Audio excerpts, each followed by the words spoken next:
एक लंबे समय पहले एक गांव में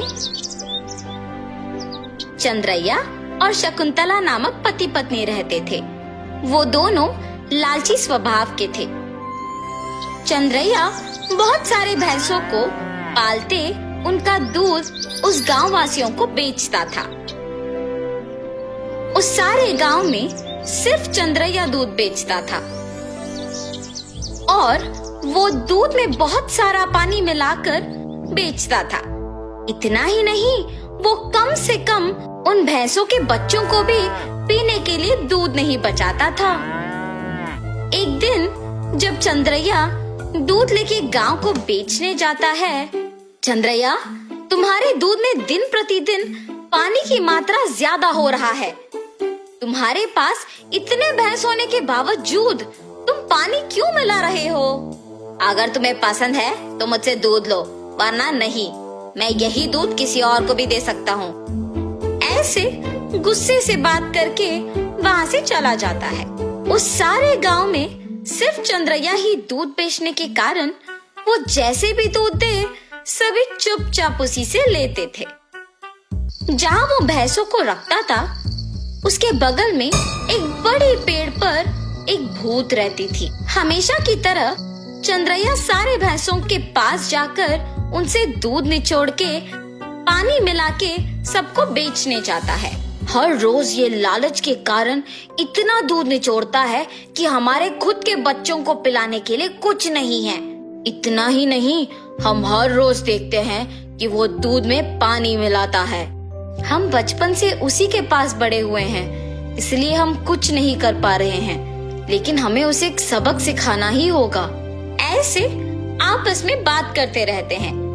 जब वहाँ की भूत उनकी बातें सुनकर सोचती है, हर रोज इन भैंसों की दुखी बातें मैं नहीं सुन पा रही हूँ, और इतना ही नहीं, इस आदमी के दूध में पानी मिलाने के कारण गांव वाले भी दुखी हो रहे हैं। इन भैंसों की सहायता से ही इस आदमी को सुधारना होगा। ऐसे सोचकर वो भूत उन भैंसों के पास आती है। तब, मैंने तुम सब की बातें सुनी है। अगर तुम लोग मेरी बात सुनोगे तो तुम्हारे मालिक को सुधार सकते हैं। कौन हो तुम? तुम हमारी बातें सुन सकती हो? मैं एक भूत हूँ, इसी पेड़ पे रहती हूँ। मैं हर रोज तुम्हारी बातें सुनते रहती हूँ। हम तुम्हारी बात सुनेंगे, मगर वादा करो कि तुम हमारे मालिक को कुछ नहीं करोगी, सिर्फ उन्हें एक सबक सिखाओ, बस। ठीक है, तुम्हारे मर्जी के अनुसार उन्हें कुछ नहीं करूंगी। ऐसे कह के हमेशा की तरह चंद्रैया उनसे दूध निचोड़ने जाता है। जब वो निचोड़ने लगता है, तब वो भैंस उसे जोर से लात मारती है। बाप रे शकुंतला, मेरा पीठ टूट गया। ऐसे जोर से चिल्लाने पर शकुंतला अपने पति के पास आती है। अरे रे, क्या हुआ? आप गिर कैसे गए? उस भैंस को आज कुछ हुआ है। जब मैं दूध निचोड़ने गया तो उसने मुझे जोर से लात मारा। आप रुकिए, मैं भी जरा देखूं कि ये भैंस दूध कैसे नहीं देगी।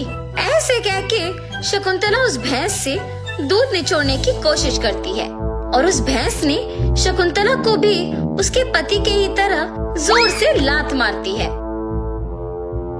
तुरंत उनके बच्चे ही सारे दूध पी जाना देख पति पत्नी कुछ नहीं कर पाते हैं, सिवाय उनको देखना। अरे रे, सारा दूध सिर्फ ये बच्चे पी रहे हैं, कुछ तो कीजिए। आज के लिए हम कुछ नहीं कर सकते हैं, शाम को वापस आएंगे दूध निचोड़ने। ये फैसला करके वहाँ से चले जाते हैं। शाम को जब दोनों वापस दूध निचोड़ने जाते हैं, तो सुबह की ही तरह वो भैंस उन दोनों को लात मारती है। ये देख पति पत्नी दोनों डर के मारे घर चले जाते हैं। ऐसे कुछ दिनों तक भैंस उन्हें दूध निचोड़ने नहीं देती है और सारा दूध सिर्फ अपने बच्चों को पिलाती है। सुनिए, कम से कम हमारे उपयोग के लिए तो दूध निचोड़ के आइए ना। बाप रे, हम अगर इस गांव में भी दूध नहीं दे पा रहे हैं तो भी ठीक है, मैं तो उस भैंसों के पास नहीं जाऊंगा। वहाँ के भैंसों में से एक को कुछ तो हुआ है, इसीलिए हमें दूध निचोड़ने नहीं दे रही है और सिर्फ उसके बच्चों को दूध पिला रही है। उतना चाहिए तो तुम खुद निचोड़ने जाओ। बाप रे, मैं अकेले? नहीं नहीं, हम दोनों मिलके दूध निचोड़ने की कोशिश करते हैं। चलिए ठीक है, कल सुबह जाएंगे। ठीक है जी। भैंसों के पास जाते हैं। शकुंतला, पहले तुम जाओ। ऐसे कहने पर शकुंतला उन भैंसों के पास जाके दूध निचोड़ने की कोशिश करती है। जब वो निचोड़ने की प्रयत्न करती है तो वो भैंस जोर से लात मारती है। बिना दूध दिए अपनी पत्नी को लात मारने के कारण चंद्रैया को गुस्सा आता है और वो एक डंडे से भैंस को मारने लगता है। मेरी पत्नी को दूध निचोड़ने नहीं दोगे तुम? हाँ?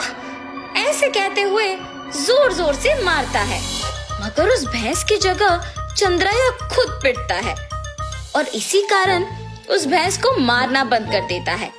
लेकिन उसके बाद भी उसको और उसकी बीवी को डंडे से मार पड़ते ही रहते हैं। हम आइंदा कभी भी दूध निचोड़ने नहीं आएंगे, हमें मत मारो।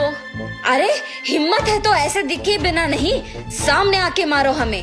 ऐसे कहने पर वो भैंस अचानक एक भूत के रूप में बदल जाती है। मैं ही तुम लोगों को मार रही थी। सिर्फ कुछ दिन दूध ना ले पाने के कारण और घर पे दूध ना होने के कारण गुस्सा होके तुम इस भैंस को मारने चले आए, तो फिर कुछ सालों से जो तुम सारे दूध को उनके बच्चों के लिए बचाए बिना ही ले जाके बेचने पर इन भैंसों को कितना बुरा लग रहा होगा। हाँ, आज से अगर कभी भी तुमने दूध में पानी मिलाया या फिर भैंसों के बच्चों के लिए दूध न बचाया तो मैं तुम्हें नहीं छोड़ूंगी। मैं यही रह के तुम पे नजर रखूंगी। हाँ, हमें माफ कर दो, आज से हम ये कभी नहीं दोहराएंगे। ऐसे कहने पर वो भूत वहाँ से गायब हो जाती है।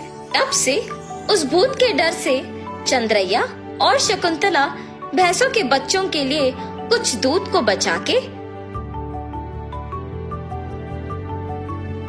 बाकी को निचोड़ के उसमें पानी मिलाना बंद करके बेचते हैं।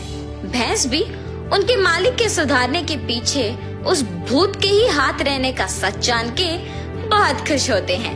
गांव वाले सारे चंद्रैया को अच्छा गुणवत्ता वाले दूध देते हुए देख खुश होते हैं कि उसमें बदलाव भी आया है।